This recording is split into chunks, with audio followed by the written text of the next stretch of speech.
There's a moment no one warns you about. The moment an empath stops explaining, stops chasing, stops bleeding for people who never notice the cost. It's not loud, it's not dramatic, it's quiet, almost invisible.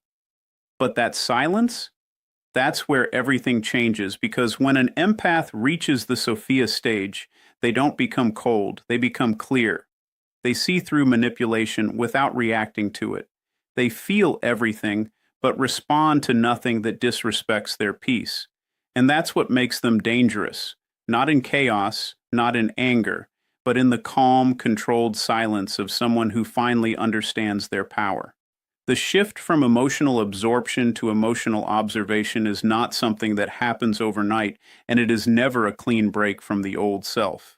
For an empath, the early state of existence is often defined by immersion, feeling everything, carrying what others feel, and unconsciously merging emotional boundaries until there is little separation between their pain and your awareness of their pain. In that stage, life feels heavy because every environment, every conversation, every glance carries emotional data that is not filtered. The empath doesn't just notice emotions, they absorb them as if they are responsible for processing them internally.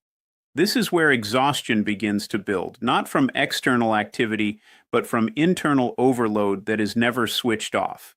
The transition begins subtly. It starts when the empath becomes aware that not every feeling they experience actually belongs to them. At first, this realization is unstable because the mind resists it. There is a long habit of ownership over emotional states that were never self-generated. But slowly, through repeated experiences of confusion, burnout, and emotional over-identification, something begins to separate. The empath starts noticing patterns instead of drowning in them. Instead of saying, "I feel this," there is a quiet shift toward, "I am noticing this." That small internal change is the beginning of observation. Emotional observation does not mean emotional numbness. That is a misunderstanding that many people assume when they hear detachment. In reality, the empath still feels deeply, but the location of that feeling changes. It no longer consumes identity. It becomes data. Instead of being pulled into the emotional field of another person, the empath begins to watch it unfold with clarity. Tone, micro-expressions, inconsistencies in language, timing of emotional shifts, all of it becomes visible in a way that was previously blurred by over-identification.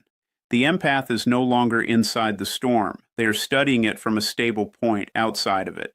This shift also changes how reality is processed.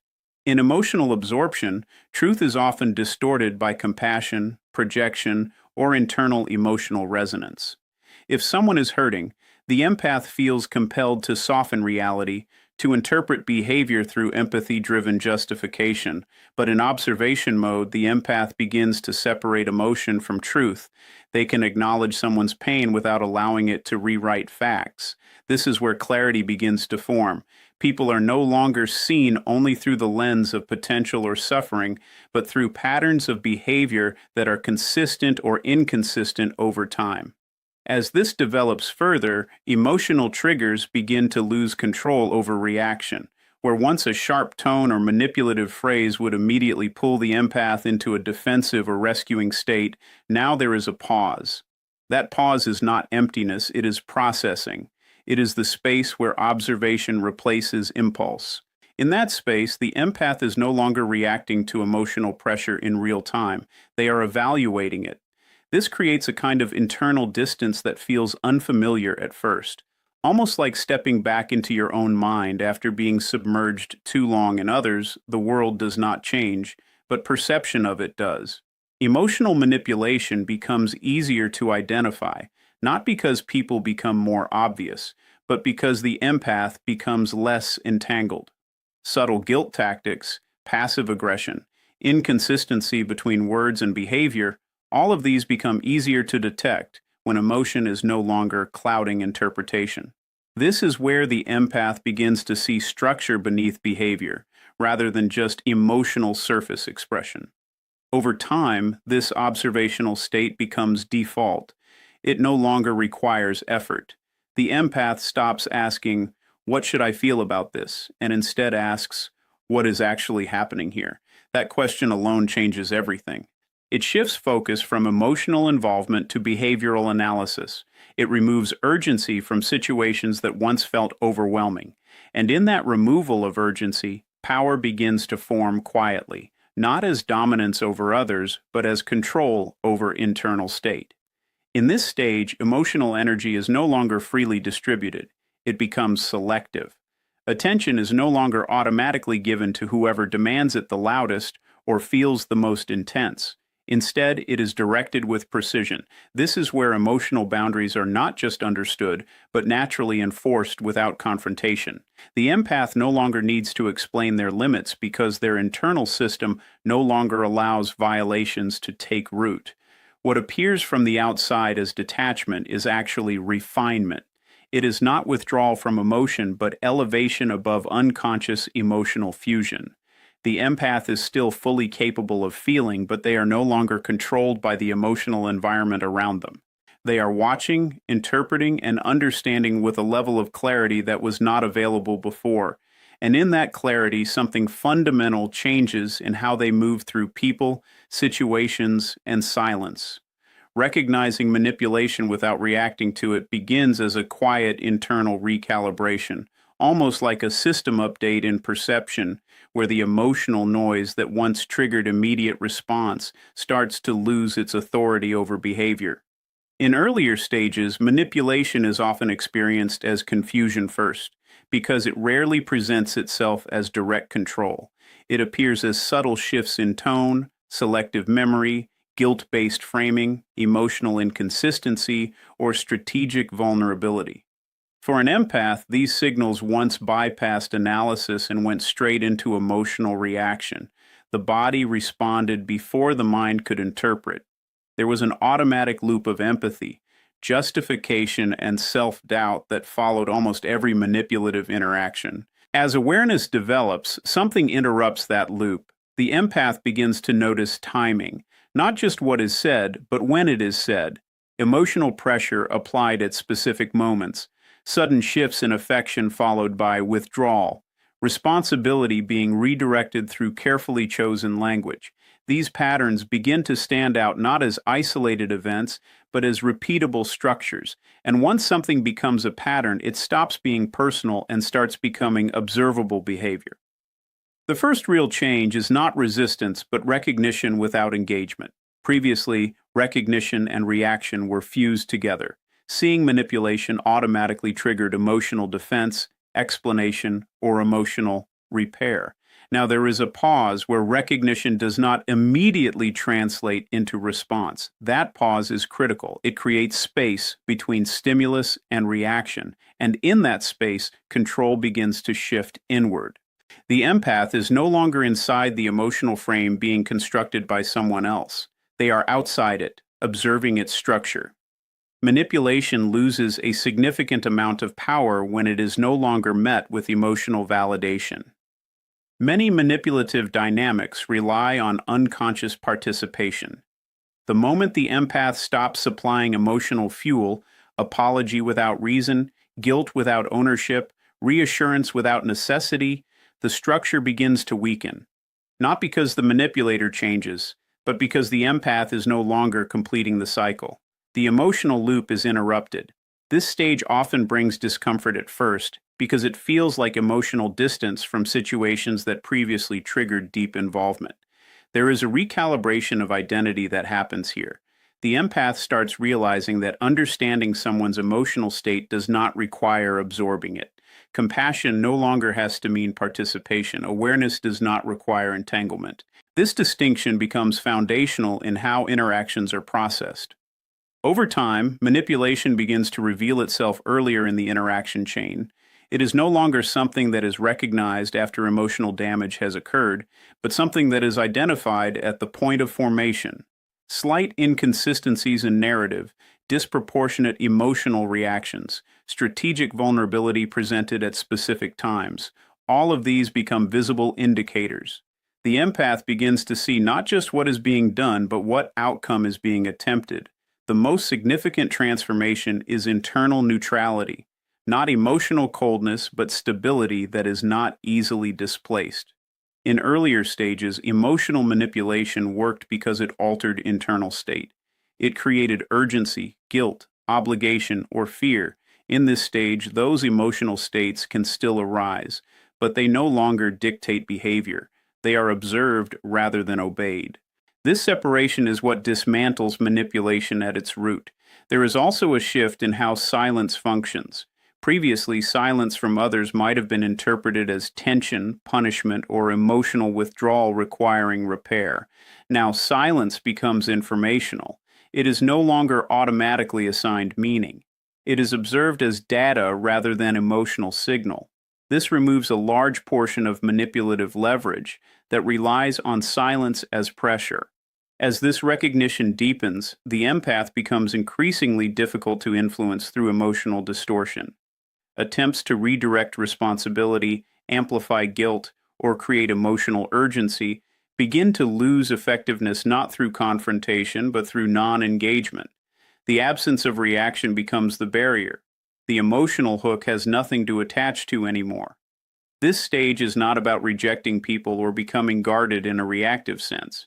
It is about seeing clearly enough that reaction is no longer automatic. Manipulation is still visible, still present in human behavior, but it no longer defines the internal experience of the empath. The observation remains, but the emotional entanglement dissolves, and in that dissolution, control over self returns quietly but permanently. Silence becoming a form of control, not weakness, begins when the empath realizes that not every response deserves sound, and not every emotional pull deserves participation. In earlier stages, silence often felt like absence, like something unfinished or something needing correction. It was uncomfortable because it created space where uncertainty could grow. The instinct was to fill it, to explain, to clarify, to repair, to keep emotional flow uninterrupted.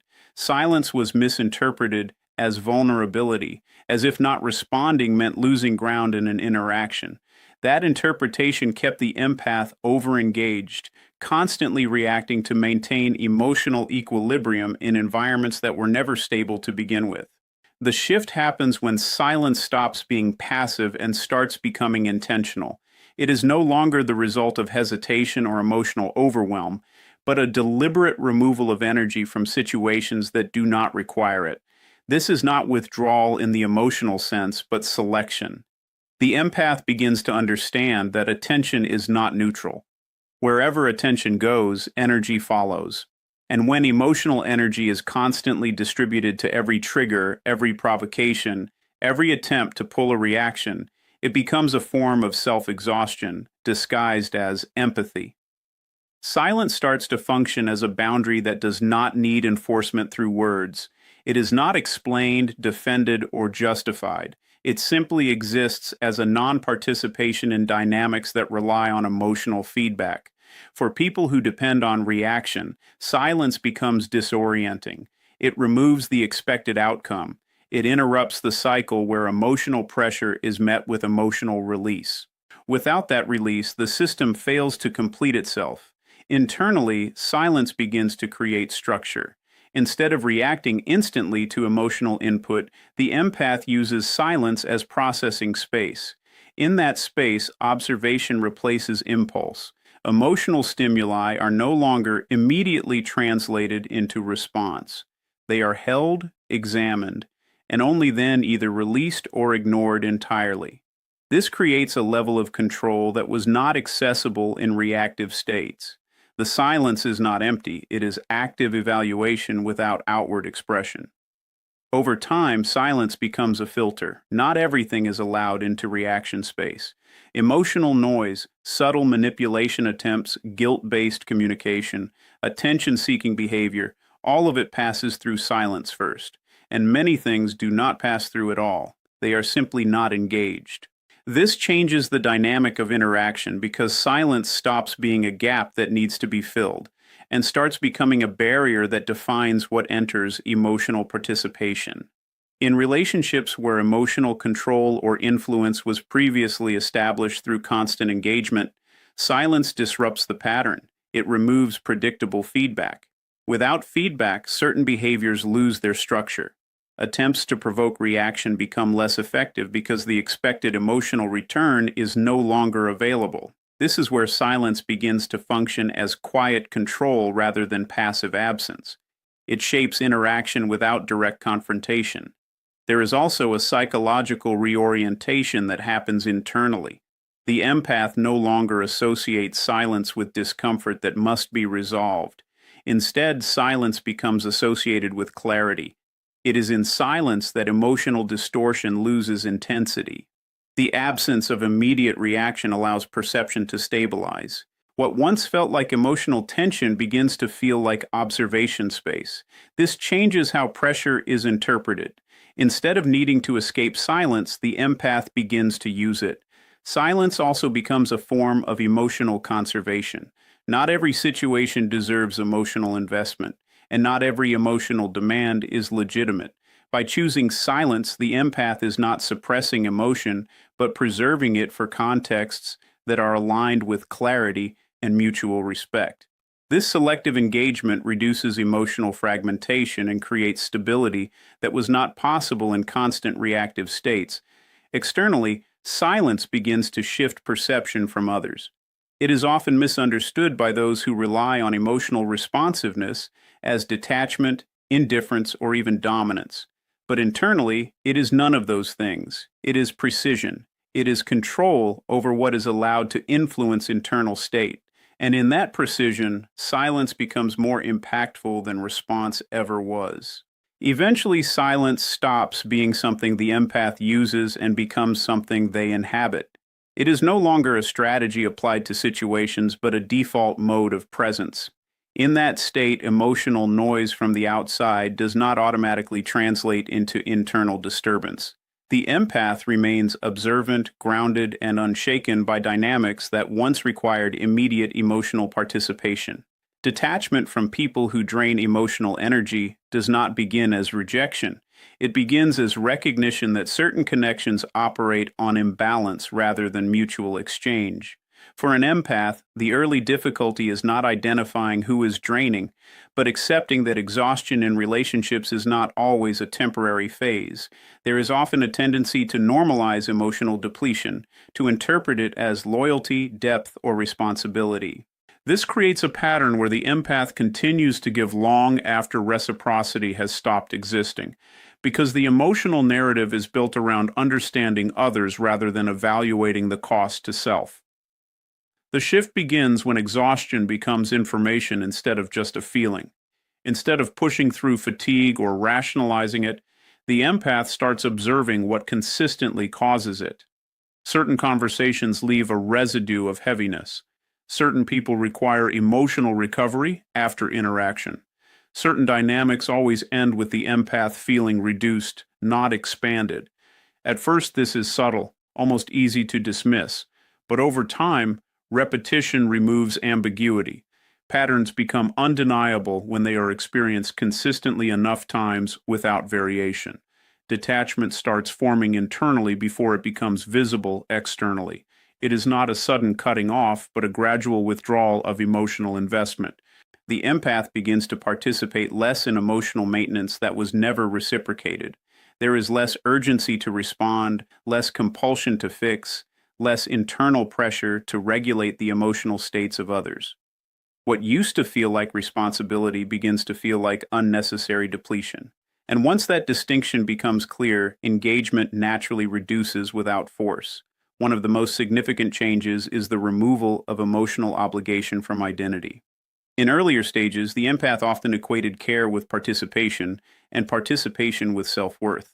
Being available emotionally was not just behavior, it was identity reinforcement. Detachment challenges that structure. It introduces the idea that care does not require constant access, and understanding does not require absorption. This realization weakens the emotional binding that kept draining relationships active as detachment develops. Clarity replaces confusion in evaluating relationships. Instead of focusing on intention, the empath begins to focus on impact. It no longer matters as much whether someone is aware of their draining behavior. What matters is the consistent outcome of interaction. This shift removes emotional justification loops that previously kept unhealthy dynamics intact. Compassion is no longer enough to override self-awareness. There is also a change in emotional recovery time. Previously, interactions that drained energy required extended periods of internal recovery, often without conscious recognition. In the detachment phase, recovery becomes faster because less emotional residue is being accumulated in the first place. Reduced engagement means reduced depletion, which reinforces the decision to disengage further.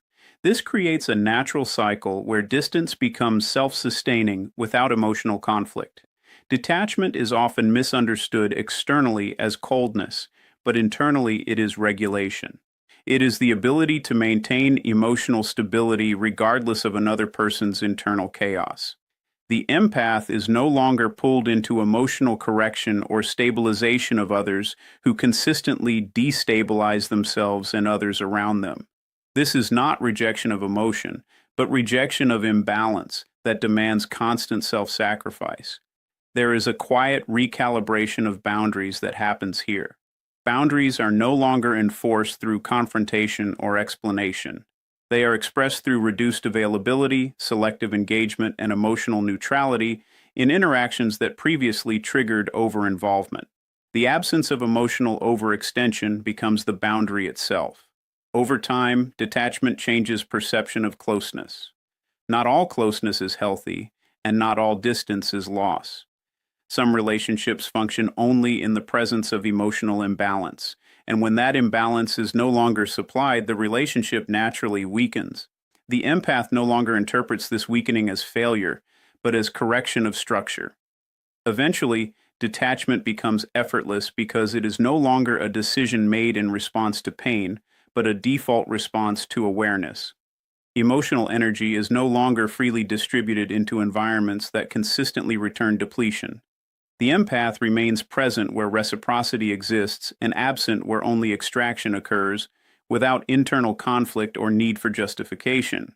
Heightened intuition and pattern recognition in human behavior does not appear as sudden insight. It develops through accumulated emotional data that the empath has unknowingly been collecting for years.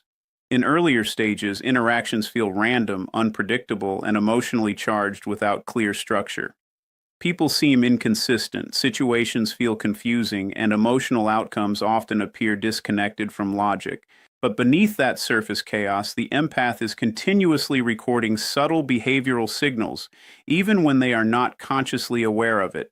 As emotional absorption begins to reduce and observation increases, those stored impressions start to organize themselves into patterns. The empath begins to notice repetition where they once saw randomness. Similar emotional scripts appear across different people. Similar manipulation styles repeat in different relationships. Similar language structures are used to create guilt, obligation, or emotional dependency. What once felt unique to each interaction starts revealing itself as variations of the same underlying behavioral mechanisms. Intuition begins to form when the mind starts predicting emotional outcomes before they fully unfold, not through imagination, but through recognition of early indicators. A slight change in tone, a delayed response pattern, an overly specific emotional expression at the wrong moment, an inconsistency between words and micro-behavior, all of these become signals that point toward what is likely to happen next. The empath does not need full confirmation anymore because partial information is enough to see direction. This is where pattern recognition becomes more dominant than emotional interpretation. Instead of asking, "What does this person feel?" the empath begins to ask, "What pattern is this behavior following?" That shift removes emotional confusion and replaces it with structural clarity. Behavior is no longer treated as isolated expression, but as part of a repeating sequence that can be recognized across contexts over time. Intuition begins to operate faster than conscious analysis. The empath often arrives at accurate assessments without being able to immediately explain the reasoning behind them. This is not mysticism, but compressed experience. The brain has already processed similar situations enough times that it no longer needs to rebuild analysis from scratch. It recognizes the structure instantly and produces an internal conclusion before language catches up. Pattern recognition also reveals intent beneath surface communication. People may change words, tone, or presentation, but underlying strategies often remain consistent. Emotional leverage, avoidance of responsibility, indirect control, attention seeking, or validation dependence become visible through repeated behavioral frameworks. The empath begins to see intention not as something stated, but as something expressed through consistency over time. This stage also reduces emotional confusion in relationships significantly. Mixed signals become easier to decode because they are no longer treated as contradictions, but as intentional or habitual inconsistency. The empath begins to understand that confusion is often a byproduct of misalignment between words and behavior, not a lack of understanding on their part. This removes self-doubt that previously came from over-interpreting emotional inconsistency. As intuition sharpens, the empath becomes less reliant on verbal confirmation. They begin to trust behavioral evidence over explanation. This does not mean assuming negativity, but rather weighting actions more heavily than emotional narratives. This change reduces susceptibility to manipulation, because emotional persuasion alone is no longer enough to override observed patterns. There is also a shift in timing. Recognition happens earlier in the interaction cycle. What used to take weeks or months to understand can now be identified within moments or early exchanges. This creates a form of emotional efficiency, where unnecessary investment is reduced before it develops into deeper entanglement. The empath begins to exit confusion earlier because clarity arrives faster. This heightened perception also changes how social environments are experienced. Group dynamics become easier to read. Power structures within conversations become visible. Unspoken tensions, alliances, and emotional undercurrents become part of normal perception rather than hidden layers. The empath is no longer reacting to surface interaction alone, but observing the system beneath it. Eventually, intuition and pattern recognition merge into a continuous background awareness. It no longer feels like analysis or effort. It becomes a natural way of interpreting human behavior in real time. Emotional noise still exists, but it no longer obscures structure. The empath moves through interactions with an internal map of behavioral patterns that continuously updates itself, allowing clarity to exist even in emotionally complex environments. Calm presence that unsettles those who rely on emotional control emerges when internal stability becomes independent of external emotional manipulation. In earlier stages, the empath's emotional state is highly responsive to the environment. People who are expressive, dominant, or emotionally intense